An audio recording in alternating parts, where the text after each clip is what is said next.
ప్రతి ఒక్కరికి కులాలకి పార్టీలకి కూడా అతీతంగా అధికారం వచ్చిన తర్వాత అందరికీ కూడా సమన్యాయం చేస్తామని నేను మీ అందరికీ కూడా సవినయంగా మనవి చేసుకుంటా ఉన్నా.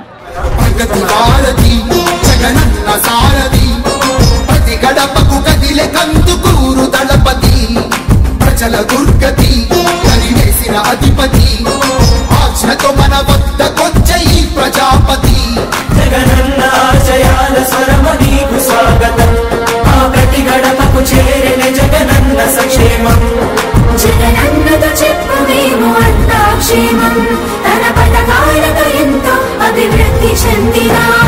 జగనన్నతో చెప్పు మా ఈ సంతోషం, తన పథకాలతో ఎంతో అభివృద్ధి చెందినా. ప్రగతి భారతి జగనన్న సారథి, ప్రతి గడపకు కదిలే కందుకూరు దళపతి, ప్రజల దుర్గతి